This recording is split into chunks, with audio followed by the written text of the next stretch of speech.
The summer air in Hendersonville, Tennessee, was thick with the scent of blooming magnolias as Taylor Swift adjusted her oversized sunglasses and tugged her baseball cap lower.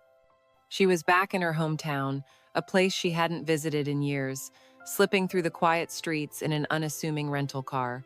Tonight wasn't about sold-out stadiums or red carpet flashes. Tonight, she was here for Amelia High School senior and diehard Swiftie who'd written Taylor a letter 6 months ago.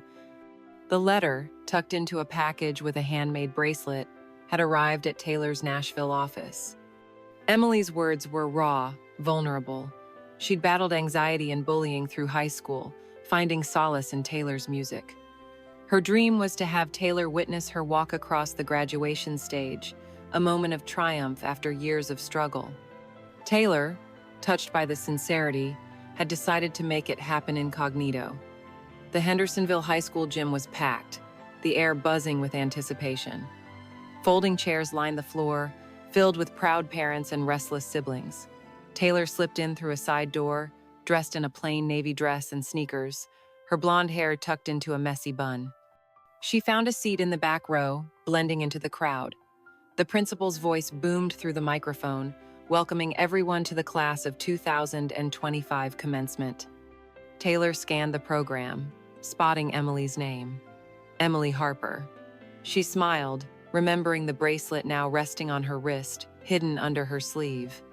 As the ceremony began, Taylor's mind wandered. Being back here, in this town, stirred memories she'd tucked away like old photographs.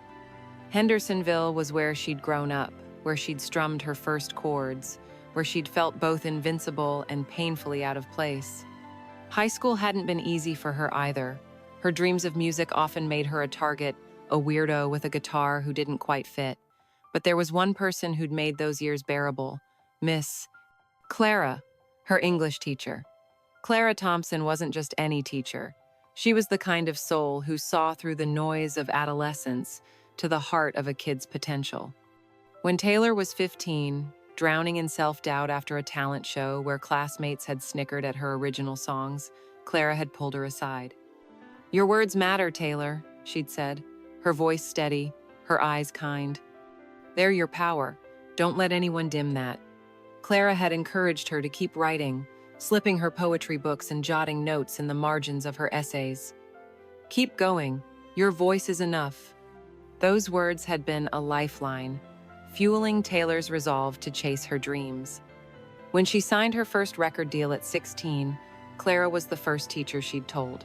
Now, as the graduates' names were called, Taylor's heart skipped. A familiar figure stood near the stage, handing out diploma's gray hair pulled into a neat bun, glasses perched on her nose. It was Clara, older, frailer, but unmistakably her. Taylor's breath caught. She hadn't seen Clara in over a decade, not since she'd left for Nashville's bright lights. Life had swept her up tours, albums, heartbreak, but she'd always meant to reach out, to say thank you. A pang of guilt hit her. Why hadn't she? The ceremony continued, but Taylor's eyes kept drifting to Clara. Then, as Emily Harper's name was announced, the crowd erupted in cheers. A petite girl with a radiant smile crossed the stage, her cap decorated with lyrics from Fearless. Taylor clapped, her heart swelling with pride for a girl she'd never met but felt connected to. Emily's eyes scanned the crowd, and for a fleeting moment, Taylor wondered if she'd been spotted. But she stayed low, her mission to remain a secret intact. After the ceremony, as families milled about, Taylor lingered near the exit, debating whether to approach Emily. She'd planned to leave a note with a school official, something encouraging, signed with a heart, but Clara's presence changed everything. She couldn't leave without speaking to her. Taking a deep breath, Taylor wove through the crowd, her heart pounding like it did before a stadium show. "Miss Clara?" Her voice was soft, almost lost in the chatter. Clara turned, her eyes narrowing, then widening in recognition. "Taylor? Taylor Swift?" A smile broke across her face, warm and disbelieving. "What on earth are you doing here?" Taylor laughed, pulling off her sunglasses. "Surprising a fan, and apparently running into you." She hesitated, her voice softening. "It's been too long." Clara's eyes crinkled. It sure has. Look at you, world's biggest star, sneaking into a high school gym. She gestured to a nearby bench. Got a minute? They sat, the noise of the crowd fading into the background. Taylor fidgeted with the bracelet on her wrist, suddenly feeling like that awkward 15-year-old again. I never got to thank you properly, she said. You believed in me when I didn't believe in myself. Your words, they kept me going. Clara shook her head, her expression gentle. You had that spark, Taylor. I just reminded you it was there. Seeing you now, all you've done, her voice wavered. I'm so proud. Taylor's eyes stung. She wanted to say more, to explain how Clara's encouragement had been a beacon through the chaos of her early career, but the words caught. Instead, she reached for Clara's hand, her touch light but firm. You changed my life, Miss Clara. I should have told you sooner. Clara squeezed her hand. You're telling me now.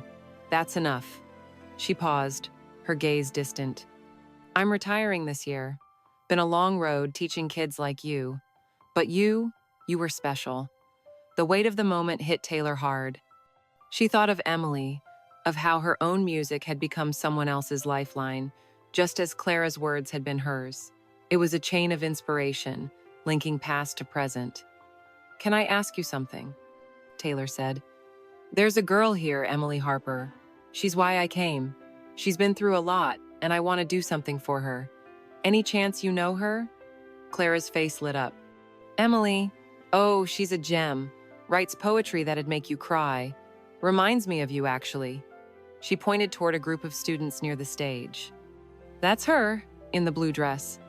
Taylor followed her gaze, spotting Emily laughing with friends. An idea formed.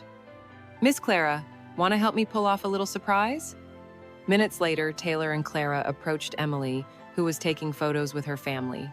Taylor kept her cap low, letting Clara take the lead. Emily, Clara said, there's someone who wants to meet you. Emily turned, her eyes widening as Taylor removed her cap. Oh my God, Taylor Swift? Her voice was a squeak, her hands flying to her mouth. Taylor grinned. Heard you're a fan, and that you're pretty incredible yourself. Congratulations, Emily. She handed her a small envelopia, handwritten note, and 2 concert tickets for her next tour. Emily's eyes filled with tears. I can't believe this. Your music got me through everything. She glanced at Clara, then back at Taylor. You both did. The 3 of them talked for a while, Clara sharing stories of Taylor's high school days, Emily gushing about her favorite songs. Taylor felt a warmth she hadn't in years, a connection to her roots, to the people who'd shaped her. Before leaving, she hugged Clara tightly. I'm not letting so much time pass again, she promised. As Taylor drove away, the lights of Hendersonville fading in her rear view, she felt lighter. The past wasn't just a memory, it was a living part of her, carried in the music she wrote, the fans she inspired, the teacher who'd seen her potential. She'd come to surprise a fan, but she'd found something more, a chance to honor the echoes of yesterday that still guided her today.